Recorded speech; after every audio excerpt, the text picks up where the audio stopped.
시간이 되었습니다. 마음을 정돈하시고 조용히 묵상기도 드리심으로 3월 20일 주일 예배 하나님 앞에 드리겠습니다. 함께 기도합니다.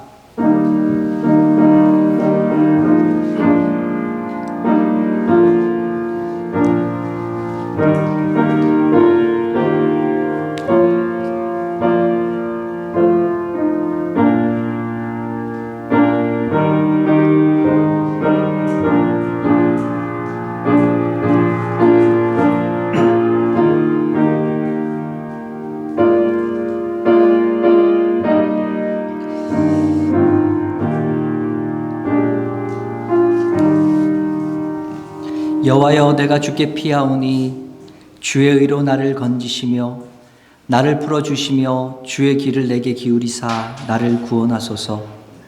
주는 내가 항상 피하여 숨을 바위가 되소서.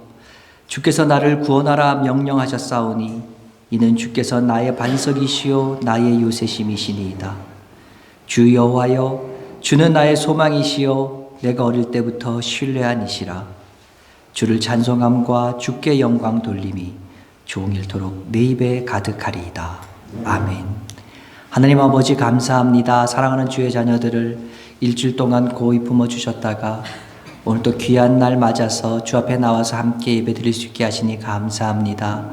날씨가 굳고 길이 미끄러운 가운데에서도 주 앞에 예배 드리기를 위해서 모인 이 주의 사랑하는 성도들 주님 기억하여 주시옵고 하늘로부터 주시고자 하시는 귀한 은혜를 마음껏 쏟아 부어주시는 귀한 한 시간 될 수 있도록 인도하여 주시옵소서. 우리의 마음들을, 우리의 생각들을 모아 온전히 주 앞에 나아가길 원합니다. 세상 가운데 있었던 많은 번잡한 마음들, 생각들 다 내려놓고 이 시간 온전히 주의 사랑에 흠뻑 취한 주께 온전하게 내 마음을 드릴 수 있는 귀한 시간 될 수 있도록 인도하여 주시옵소서. 성삼일체께서 홀로 영광받아 주시옵기를 간절히 바라오며 예수님의 이름으로 기도드렸사옵나이다. 아멘. 지난 한 주간 평안하셨습니까? 우리 앞뒤에 계신 분들과 반갑게 인사 나누시겠습니다. 반갑습니다.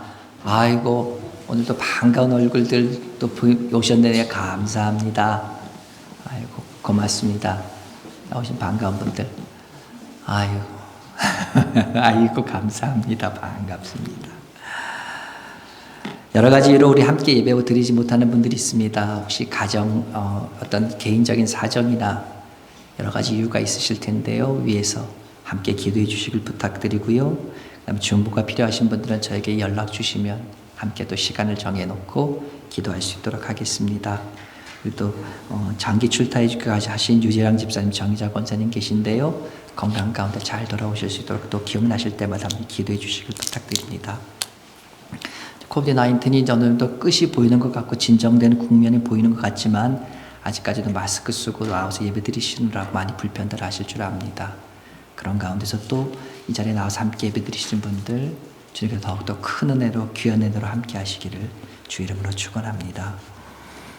우리 52주 성경 암송 챌린지를 계속하고 있습니다. 말씀들을 계속 외웠는데 우리 지금은 우리가 사순절을 맞아서 사순절 말씀들을 묵상하는 제가 이렇게 묵상 읽기표를 나눠드렸습니다. 그래서 이 가운데 일주일 동안 계속 빈칸도 채워가면서 그 가운데 또 마음에 와닿는 말씀을 외웠으면 좋겠다 이렇게 말씀을 드렸습니다. 혹시나 근데 제가 지난번에 나눠드렸던 말씀이 3월 13일 그러니까 아니구나 3월 25일 이번 주 금요일까지만 되어 있습니다. 그래서 두 번째 거 3월 26일 이번 주 토요일부터 부활주일까지 되는 말씀 묵상표 읽기표를 또 뒤에다 놔뒀습니다. 잊지 말고 한 분씩 갖고 가셔서 매일매일 읽으시면서 큐티도 하시고 또 좀 마음에 와닿는 말씀을 외우시기도 하시고 빈칸에는 또 이렇게 또 빈칸도 채워가시면서 이 사순절 기간을 말씀 가운데 또 은혜 가운데 준비할 수 있는 여러분 되시기를 간절히 바랍니다.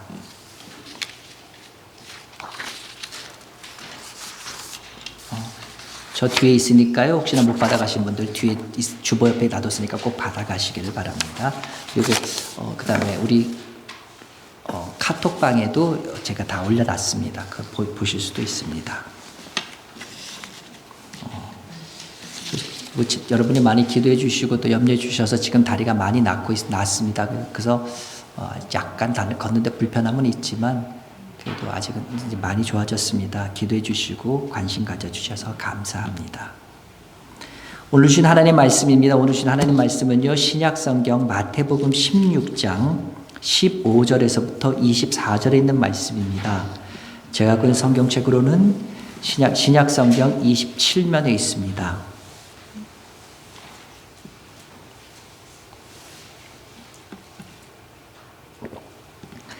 마태복음 16장 15절에서부터 24절에 있는 말씀입니다. 제가 봉독합니다. 이르시되 너희는 나를 누구라 하느냐? 시몬 베드로가 대답하여 이르되 주는 그리스도시요 살아계신 하나님의 아들이시니이다. 예수께서 대답하여 이르시되 바요나 시몬아 내가 복이 있도다. 이를 내게 알게 하시니는 혈육이 아니요 하늘에 계신 내 아버지시니라.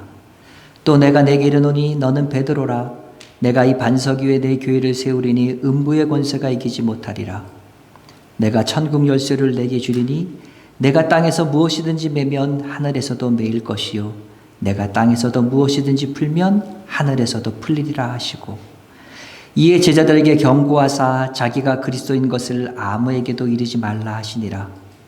이때로부터 예수 그리스도께서 자기가 예루살렘에 올라가 장로들과 대제사장들과 서기관들에게 많은 고난을 받고 죽임을 당하고 제3일에 살아나야 할 것을 제자들에게 비로소 나타내시니 베드로가 예수를 붙잡고 항변하여 이르되 주여 그리마옵소서 이 일이 결코 주께 미치지 아니하리이다.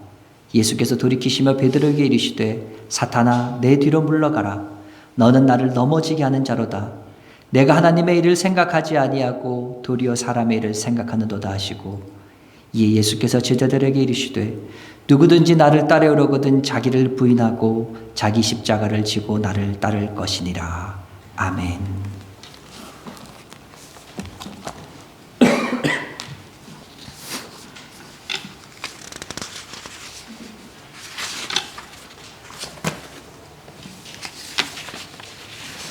오늘 우리가 읽은 마태복음 16장에 보면은 신앙생활의 두 단계가 있음이 분명히 보여집니다. 먼저 16절에 보면은요, 초신자의 모습이 보입니다. 주는 그리스도시요 살아계신 하나님의 아들이십니다. 라는 신앙 고백을 하는 단계지요. 예수님을 주님으로 받아들이고 영접하고 그리고 마음속에 인정하는 그러한 단계를 말합니다. 이어서 또 다른 단계가 나오는데 그것은 헌신자의 단계입니다. 이것은 24절에 볼 수 있습니다. 누구든지 나를 따라오려거든 자기를 부인하고 자기 십자가를 지고 나를 따를 것이니라. 자기를 부인하고 자기 십자가를 지고 예수님을 따르는 삶, 예수님의 제자로 사는 삶, 헌신자의 삶이죠. 1단계는 내가 확실하게 통과한 것 같습니다. 주는 그리스도시요 살아계신 하나님의 아들입니다. 내가 고백했습니다. 확실하게 예수님을 내가 예수 그리스도를 나의 주로 영접한 것 같아요. 근데 2단계는요. 어떨 때 보면 내가 통과한 것도 같아요. 어떨 때 보면 통과한 것 같지도 않아요. 사실은 따지고 보면 통과한 것도 같고 안 통과한 것도 같으면 사실은 실패한 거겠지요. 예수님이 누구신지는 알아요. 그리고 내가 예수님을 따라간다고 예수 믿는 사람이라고 말하는데 늘 언제나 예수님의 제자로서 내 십자가를 지고 나를 부인하면서 제자답게 살아가는 그와 같은 사람들이 참 우리 가운데 찾아보기가 어렵다는 거지요. 그 이유는 무엇일까? 저는 오늘 본문에 나타나 있는 베드로를 통해서 그 이유를 한번 찾아보려고 합니다. 21절부터 읽습니다. 이때로부터 예수 그리스도께서 자기가 예루살렘에 올라가 장로들과 대제사장들과 서기관들에게 많은 고난을 받고 죽임을 당하고 제3일에 살아나야 할 것을 제자들에게 비로소 나타내시니 오늘 본문 21절은 이때로부터라는 단어로 시작합니다. 굉장히 중요한 단어입니다. 마치 연극을 보면은요, 연극이 어떤 중요한 사건에 의해서 바뀔 때마다 연극의 1막, 2막, 3막 이렇게 바뀌는 것처럼 마태복음에 기록된 예수님의 삶의 어떤 획을 그을 때마다 사용되는 단어가 바로 이 단어입니다. 예수님께서 태어나셨습니다. 마태복음 맨 처음에 족보가 나오지요. 그 다음에 예수님의 태어나신 사건이 나옵니다. 그러면서 예수님께서 요한에게 세례 받으신 다음에 마귀에게 시험 받은 사건이 나오지요. 그리고 예수님께서 이제 공생애를 시작하십니다. 공생애를 시작하실 때 뭐라고 제일 먼저 말씀하십니까? 마태는 이렇게 기록하고 있습니다. 마태복음 4장 17절, 이때부터 예수께서 비로소 전파하여 가라사대 회개하라 천국이 가까웠느니라. 예수님께서 지금까지는 어떤 삶이셨습니까? 나를 위한 개인적인 삶, 이런 삶을 살으셨어요. 근데 예수님께서 세례 받으시고 광야로 나가서 마귀에서 시험 받으신 다음에, 그 다음에 분명하게 얘기합니다. 이때부터, 그러면서 예수님의 공생애가 시작됐음을 분명하게 말하고 있는 거지요. 오늘 본문에도 말씀하고 있습니다. 이때부터. 그러면 이때부터란 말 전과 이때로부터의 후에 어떤 차이가 있습니까? 이때로부터 이전까지는요, 마태복음의 전반부입니다. 예수님께서 오셨어요. 그리고 천국 복음을 전파하고 계십니다. 그러면서 이제 메시아가 이 세상에 오셨음을 선포하는 것이 예수님의 주된 사역이었습니다. 그런데 오늘 읽은 말씀 마태복음 16장 21절, 이때로부터 후로는 예수님의 사역의 포커스가, 예수님의 사역의 중심이 고난이 그 사역의 중심이 됩니다. 그러니까요, 지금까지의 과정이 예수님께서 예수님의 고난을 준비하시는 준비 과정이었다면, 이때로부터를 중심으로 이제부터는 본격적인 고난이 시작되고 있음을 알리는 것이죠. 여기서 말하고 있는 이때로부터는 언제입니까? 오늘 우리가 읽은 마태 16절에 나오는 베드로가 주는 그리스도시요 살아계신 하나님의 아들입니다 라고 고백했을 때, 주께서 잘했다 바요나 시몬아 하면서 칭찬하셨던 이 모든 고백했을 때, 그리고 주님께서 칭찬하셨을 때, 바로 그때를 말합니다. 그렇기 때문에 저는 한편으로는 여기서는 이때로부터라는 말보다는 그때로부터라는 말이 저는 더 좋은 것 같아요. 저 개인적으로는. 왜냐하면 이게 단순하게 어떤 시간적인 구분을 나타내는 말씀이 아니라 제자들을 향한 예수님의 사역의 분명한 전환점이 그때부터 왔기 때문에 그때로부터 하는 것이 좋지 않을까, 저는 개인적으로 그렇게 생각해 봅니다. 자, 그런데 예수님의 사역에 제자들에 대한 어떤 전환점이 옵니까? 21절 말씀 제일 끝에가 뭐라고 되어 있습니까? 비로소 나타내셨다. 오늘 우리가 읽은 성경은요, 비로소 나타내셨다 되어 있습니다. 근데 바로 전의 버전인 개역 한글 성경 버전 어떻게 되었는지 여러분 혹시 기억하십니까? 비로소 가르치시니라 되어 있습니다. 뭐 이게 영어 성경 보면 explain이란 말이 되어 있고요. 그 다음에 어디 보면 show했다 이런 말이기 때문에 뭐 나타내셨다, 보이셨다, 가르치셨다 뭐 이런 말 어떤 의미든지 다 괜찮겠지요. 그러나 분명한 것은 뭡니까? 예수님께서 제자들에게 무엇인가 보여주고 싶으신 것들, 무엇인가 explain하고 싶으신 것, 무엇인가 가르치고 싶은 것이 있으셨어요. 그런데 지금까지 그거를 가르치지 못하셨다는 거죠. 그리고 나서 이때로부터 비로소 가르치셨다. 무엇을 들으시고? 베드로의 신앙 고백을 듣고 난 다음에. 무슨 신앙 고백입니까? 주님은 그리스도시요 살아계신 하나님의 아들이십니다. 주님은 그리스도시요 주님은 메시아십니다. 이 고백을 들으신 다음부터 예수님께서 언제부터 가르치기 시작했다는 거지요. 그럼 무엇을 가르치기 시작하셨습니까? 그 내용이 바로 오늘 우리가 읽은 21절의 말씀입니다. 베드로야, 그래 네가 고백한 대로 나는 그리스도야, 메시아야. 이제 네가 누군지 알았으니까 이제부터 내가 메시아로서 어떻게 살아갈지, 나의 삶이 어떻게 될지 내가 알려줄게. 우선 내가 예루살렘에 올라갈 거야. 올라가면 거기 있는 장로들, 대제사장들, 그리고 서기관들이 나에게 많은 고난을, 내가 그래서 큰 박해를 당할 거야. 그러고 나서 나는 죽임을 당할 거야. 그렇지만 걱정하지 마. 나는 3일 후에 부활할 거야. 이것이 메시아가 걸어가는 길이란다. 예수님께서 베드로에게 이렇게 설명해 주셨습니다. 이것을 가르치기 시작했다는 거지요. 근데 이 메시아의 길을 들은 베드로의 반응이 어떻습니까? 굉장히 엉뚱한 반응을 합니다. 22절입니다. 베드로가 예수를 붙들고 항변하여 이르되 주여 그리마옵소서, 이 일이 결코 주께 미치지 아니하리이다.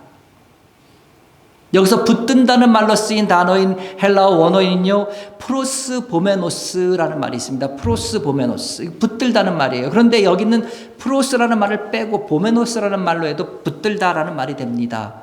근데 프로스 말하는 말이 들어가서 이것을 더 강력하게, 무슨 말입니까? 붙들었는데 막아설 정도로 이렇게 붙들었다 이 말이지요. 그러니까 이 말은 정확히 말하면 어떻게 보면 정확하냐면, 베드로가 예수님 앞을 가로막듯이 막아서 예수님 팔짱을 끼고 흔들듯이 주여 그리 마옵소서 이렇게 굉장히 세게 강력하게 만류했다는 말이지요. 그러고 나서 나옵니다. 항변하여 이르되라고 말합니다. 여기서 항변하였다는 말 헬라어 원어인 에피티만이란 말입니다. 이것은요, 영어 성경에 보면 뭐라고 쓰입니까? 리뷰크라고 되어 있습니다. 여러분, 리뷰크란 단어가 어디서 쓰였는지 혹시 여러분 기억하십니까? 예수님께서 귀신을 쫓아내실 때, 꾸짖으실 때 리뷰크란 말 쓰셨어요. 귀신을 쫓아내실 때. 그러니까 이 말씀은 굉장히 강한 어떤 것이죠. 귀신 쫓아내실 때에 그래 너 나가라, 나가줄 수 있겠니? 이게 아니지요. 나가! 굉장히 강한 어투로 하신 말씀이에요. 근데 오늘 이 말을 베드로가 예수님께 쓰고 있다는 말이에요. 그리고 오늘 현장은 어떤 현장입니까? 베드로가 예수님 앞에 막아서서 팔짱을 끼듯이, 근데 예수님을 흔들면서 예수님께 말하고 있습니다. 예수님 지금 말씀하시는 거가 택도 없는 말씀이에요. 어림도 없습니다.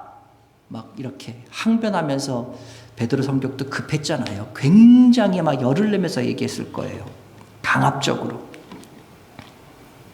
예수님은 귀신을 꾸짖으셨는데 지금 제자인 베드로가 오히려 예수님을 꾸짖는 그러한 큰일 날 일이 지금 벌어지고 있는 거지요.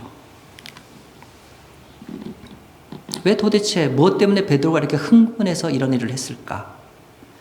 왜 그랬을까요? 사람들은요, 다른 사람의 말을 들을 때에 내가 듣고 싶은 말만 듣는 경향이 있다고 합니다. 그래서요, 같은 사람들이 모여서 얘기합니다. 같은 사람이 모여서 똑같은 장소에서 똑같은 말을 들었다고 해도 그것을 돌아가서 다른 사람들에게 전할 때는 그 전하는 말이 일치하지 않습니다. 똑같은 장소에서 똑같은 사람에게 같이 들었는데도 불구하고요. 베드로 역시요, 자신이 듣고 싶은 것만 듣는 우리와 똑같은 그런 사람이었습니다. 그래서요, 예수님께서 장로들에게, 대제사장들에게, 서기관들에게 고난을 받게 될 것을, 그리고 그 고난의 마지막은 죽임을 당할 것이라는 것을 얘기했을 때, 베드로는 예수님의 이 앞부분, 이 말씀만 듣고는요, 자신이 지금까지 생각해왔던, 내가 예루살렘에 올라가면서 어떻게 될 것이라고 꿈꿔왔던 그 화려했던 것들, 기대감들, 이런 생각과는 너무나 달랐던 것에 대해서 그는 아마 생각이 아득해졌을 거예요. 아마 망치로 머리를 뚱 하고 맞는 그런 느낌이 들었을 거예요. 그러니까 그 끝부분에 언급하신요, 걱정하지 마. 내가 죽었다 할지라도 3일 후에 살아날 거야. 예수님께서 십자가에 달려 돌아가신 것 중요합니다. 근데 그보다 더 중요한 건 뭐예요? 죄악의 권세를 이기시고 3일 만에 부활하셨다는 것. 그게 더 중요하고 예수님의 핵심 포인트 아닙니까? 근데 그것을 잊어버린 거예요. 못 들은 거예요. 단지 죽임당하는 것에 아득해서. 3일 만에 부활하리라. 얼마나 소중한 말씀입니까? 근데 그는 그 말씀을 잊어버렸습니다. 그래서 그는 어떻게 합니까? 주님께 나아가서 얘기합니다. 주님, 결코 이 일이 주님에게 미치지 않을 겁니다. 주님이 하시고자 하는 일은요, 절대로 그런 일이 없을 거예요. 무슨 말입니까? 내가 내 의지를 가지고 그런 일이 생기지 않도록 못하게 막을 겁니다. 미래 일에 대해서 내 자신의 의지를 가지고 분명하게 얘기하고 있습니다. 그러면서 그는 스스로 생각했겠지요. 이것은 주님을 향한, 선생님을 향한 내 충성이야. 그리고 주님을 향한 나의 큰 사랑이야. 이것이 내 표현이야. 내 충성심의 표현이고 내 사랑함의 표현이야. 감히 우리 선생을 누가 죽여? 선생님을 누가 죽여? 그렇게 생각했겠지요. 그러면서 앞에서 칭찬하셨으니까 아마 그러면 더욱더 그래, 역시 베드로 너밖에 없다. 내 수제자답다. 이렇게 칭찬을 기대했을지도 모릅니다. 근데 예수님은 뭐라고 말씀하십니까? 23절입니다. 예수께서 돌이키시며 베드로에게 이르시되 사탄아 내 뒤로 물러가라. 너는 나를 넘어지게 하는 자로다.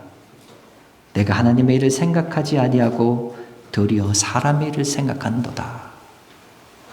예수님은요 베드로에게 사탄이라고 부르십니다. 그러면서 얘기합니다. 너는 지금 사탄의 도구가 되었다. 그래서 나의 길을 막고 있다.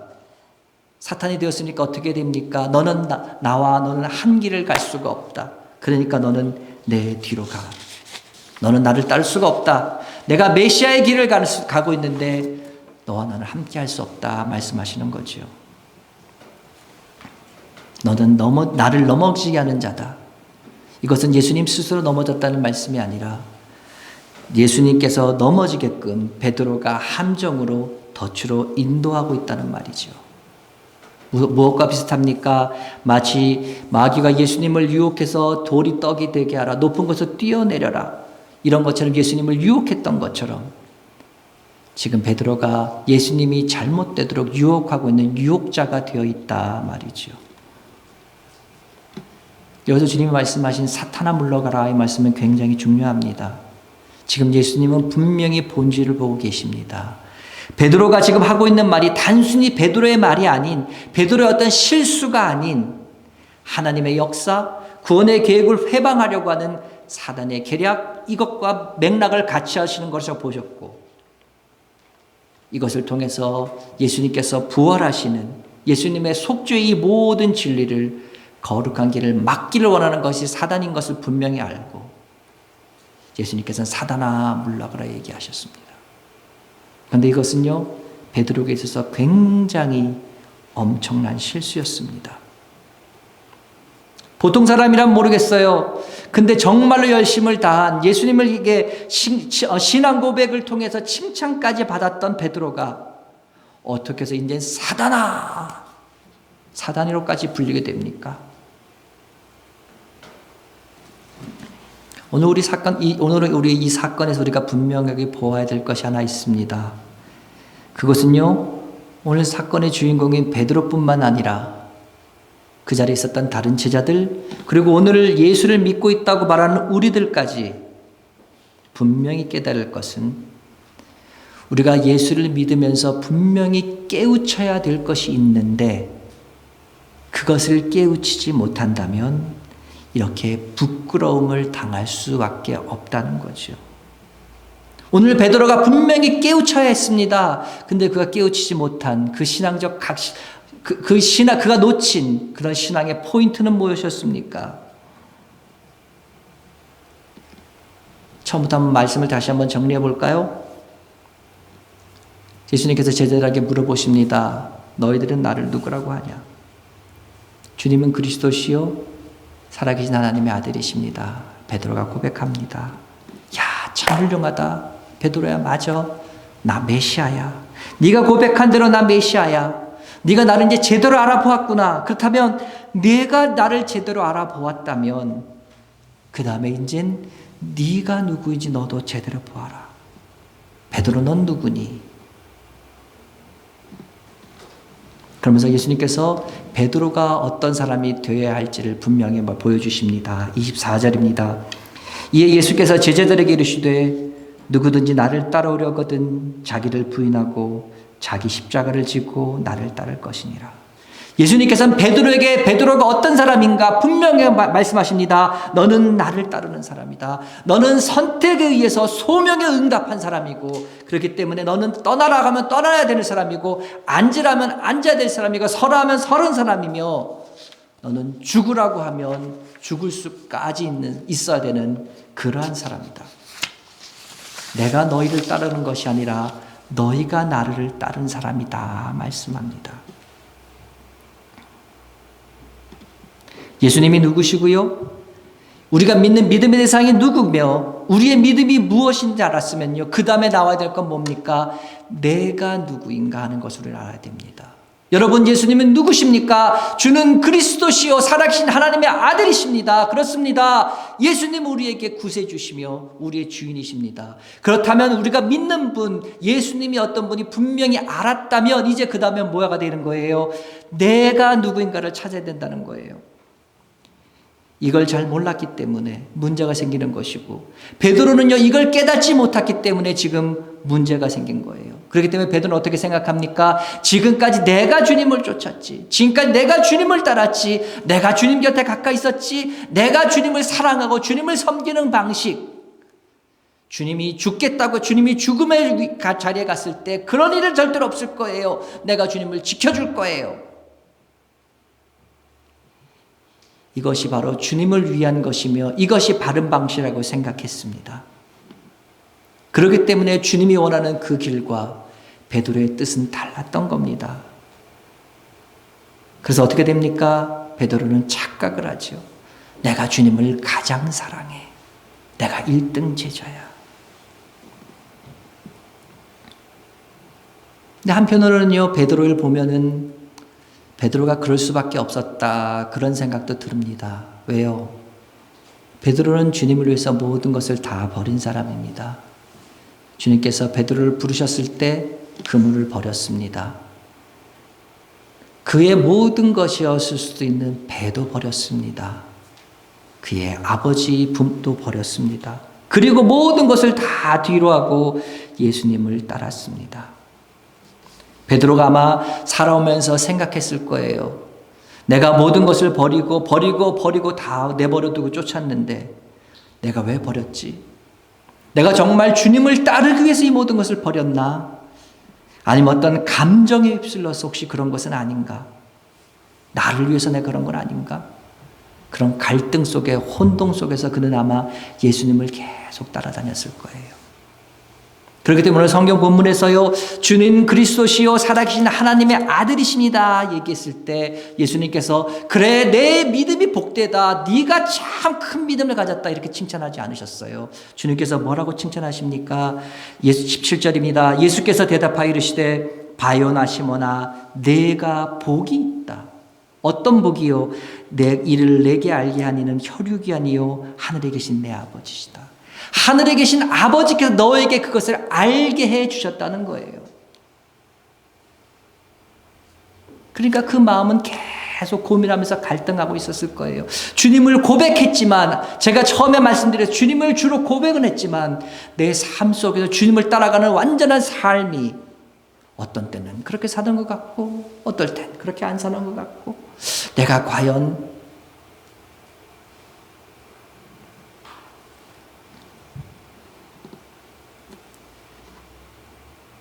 그렇기 때문에 그는 계속 고민합니다.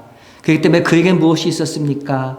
내가 버린 것에 대한 아쉬움이 늘 그 속에는 있었을 거예요. 그렇기 때문에 내가 예루살렘에만 들어가면, 주님을 따라서 예루살렘에만 들어가면 나는 모든 것을 보상받으리라. 주님께서 왕이 오르시면 수석제자인 내가 아마 오른편에 앉을 수 있지 않을까? 주님께서 나를 좋은 자리에, 귀한 자리에 나를 사용해 주시겠지. 그가 버린 것에 대한 아쉬움 때문에 늘 언제나 그런 마음이 그 속에 있었던 것 같습니다. 그 마음을 정확하게 보신 주님께서 지금 말씀하시는 거예요. 네가 누구냐는 거예요. 네가. 그러면서 주님 또 뭐라고 얘기하십니까? 자기를 부인해야 된다. 너는 너를 부인해야 된다 말씀합니다. 부인해야 된다는 말씀은 무슨 말입니까? 철저하게 자신에 대해서 잊어버리라는 거예요. 자신에 대해서 잊어버려라. 내가 주님 때문에 아무것도 갖지 못한다 한다 할지라도 철저하게 잊어버리는 삶. 그러면서 거기다가 하나를 덧붙이십니다. 십자가를 져야 한다. 십자가는 뭡니까? 부끄러운 겁니다. 십자가는 사용도구였습니다.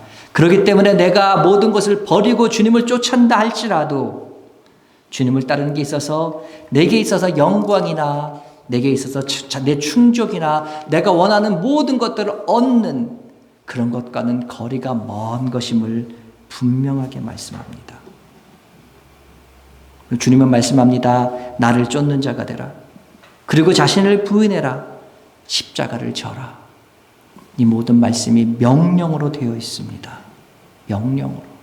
이것은 적당히 따라오는 말씀이 아니고요. 열심을 다해서, 최선을 다해서 쉼 없이 계속해서 그렇게 해야 된다는 거죠. 이것이 그리스도를 따르는 사람들의 모습이라는 겁니다. 저는 오늘 이 말씀을 통해서요, 우리가 정말 생각해 보아야 할 중요한 신앙의 포인트가 있다고 생각합니다. 그것은요, 우리들의 정체성을 분명히 드러내야 된다는 거지요. 여러분, 우리에게 주님은 누구십니까? 여러분, 주님을 그리스도로, 주님을 메시아로 분명히 고백하고 계십니까? 그렇다면요, 그렇게 고백한 여러분, 그러면 그 주님을 따르기로 한 나는 누굽니까? 나는 따르는 사람입니까? 아니면 지금 베드로가처럼 명령하는 사람입니까? 내 뜻을 고집하는 사람입니까? 우리는요, 주님과 나의 정체성이 하나로 일치되어야만 하는데, 만약 그렇지 못한다면 어떻게 됩니까?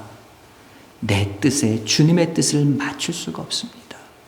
주님의 뜻에 내 뜻을 맞출 수가 없어요. 그렇게 되면 어떻게 됩니까? 내가 하는 것이 아무리 의로운 것이라 할지라도, 아무리 선생님을 사랑해서, 아무리 선생님을 보호해서 하는 일이라 할지라도, 내가 그렇게 할 수밖에 없는 이유가 100가지 1000가지 있다 할지라도, 그것은요, 주님과 대항하는, 주님께 맞서는 베드로의 모습과 똑같습니다. 주님은 가겠다고 하시는데 못 갑니다. 주님 죽겠다고 하시는데 주님 못 죽습니다. 주님 하시겠다고 하는데 주님 못해요. 주님은 가셔야겠다고 하는데 주님은 가시면 안 됩니다. 늘 언제나 사람의 뜻대로 그 뜻을 대항합니다. 사랑하는 여러분, 사순절 기간입니다. 이 사순절 기간에요, 여러분 다른 건 다 제쳐놓고 여러분의 정체성을 분명히 할 수 있는 여러분 되시길 간절히 바랍니다. 여러분은 누구십니까? 여러분 주님을 따르시는 자입니까? 주님께 명령하는 자입니까? 나는 나를 부인하는 자입니까? 내 뜻을 고집하는 자입니까? 토마스 아킨푸스는 그리스도를 본받아라는 책에서 이렇게 얘기합니다. 당신이 즐겨 십자가를 지면 그 십자가가 당신을 져줄 것이요, 그 십자가가 마침내 당신이 원하는 목적지로 인도할 것이며, 그렇게 당신은 조금도 두려워할거나 괴로워할 필요가 없습니다. 내가 없어진다고, 내가 사라진다고, 내 뜻이 줄어든다고 조금도 두려워할 필요가 없습니다. 십자가를 지는 것이 바로 당신이 설 자리를 찾는 것입니다. 이렇게 말하면서 그는 너무나 안타까운 마음으로 우리에게 얘기합니다. 그러나 하나님의 나라를 사모하는 사람은 많으나 십자가를 지는 사람은 매우 적습니다. 하나님의 위로를 얻고자 하는 사람은 많지만 함께 고난을 받고자 하는 사람은 매우 적습니다. 하나님 나라의 잔치에 참여하고자 초대에 참여하길 원하는 사람은 많지만 금식하며 기도하는 사람은 매우 적습니다. 기쁨과 영광을 함께 누리려고 하는 사람은 많지만 주님을 위하여 괴로움을 받고자 하는 사람은 매우 적습니다. 사랑하는 여러분, 말씀을 정리합니다. 나는 주님을 따르는 자입니다. 나는 나를 부인하는 사람입니다. 나는 십자가를 매일매일 지는 자입니다. 여기에 대한 결단이 있을 때에 우리는 새로워질 수 있습니다. 이것에 대한 분명한 대답이 있을 때에 우리는 새로운 은혜를 받게 됩니다. 그 은혜를 통하여 우리는 능력을 얻게 되고 하나님의 승리가 우리 삶 가운데 임하게 될 수 있습니다. 그렇게 할 때 우리의 신앙의 가치관이, 우리 삶 속에서의 가치관이, 우리의 세계관이 새롭게 열리는 놀라운 경험을 할 수 있게 됩니다. 바라기는요, 우리 존재의 각성, 내가 누구인가, 나의 정체성을 분명히 할 수 있는 이 사순절 기간 동안 조용히 곰곰이 생각해 볼 수 있는 여러분 되시기 바랍니다. 그래서요, 나는 주님의 따르는 자요, 나는 나를 부인하는 자요, 나는 십자가를 짓는 자다. 이것이 여러분 마음속에 깊이 새겨지는 귀한 한 주간 되시기를 주님의 이름으로 축원합니다. 기도하겠습니다. 하나님 아버지 감사합니다. 오늘 말씀을 통하여 오늘 우리들의 모습을 보게 됩니다. 인류의 구원을 위해서 우리를 구원하시기 위해서 오신 예수님, 그리고 메시아적 모든 사명을 감당하기 위해서 올라가신 그 예수님의 모든 소식을 들었을 때에 베드로가 펄쩍펄쩍 뛰는 모습을 보게 됩니다. 하나님, 그 모습이 오늘 우리들 살아가는 모습과 얼마나 흡사한지, 그것이 얼마나 우리들의 마음을 찌르는지, 얼마나 우리를 안타깝게 하는지요. 하나님, 바라고 원하기는 오늘 우리 이 순간 내 뜻을 주님의 뜻에 맞출 수 있는, 주님의 뜻을 내 뜻에 맞춰 조정하는 사람이 아니라 주님의 뜻에 내 뜻을 맞춰갈 수 있는 우리 될 수 있도록 주여 도와주시옵소서.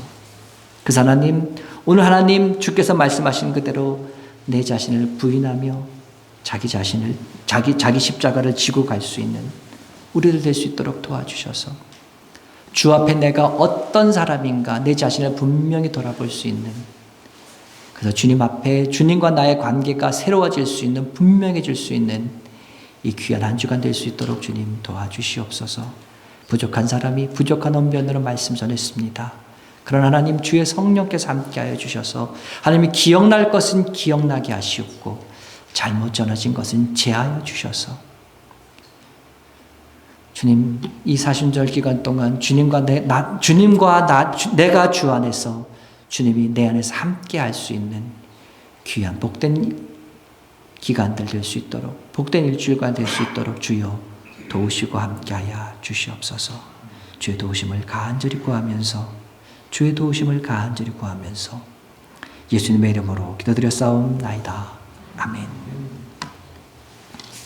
이제는 우리 주 예수 그리스도의 은혜와 하나님 아버지의 그 크신 사랑하심과 성령님의 감화와 감동, 위로 교통 역사 충만케 하심이 오늘 예배를 드리고 다시금 세상을 향하는 사랑하는 성도들 머리 위에, 그리고 오늘 말씀 가운데 내가 결심하고 다짐한 그 결심과 다짐들 위에, 지금부터 시작되는 일주일 동안의 삶들, 순간순간들 위에 이제부터 영원토록 함께 있을지어다. 아멘.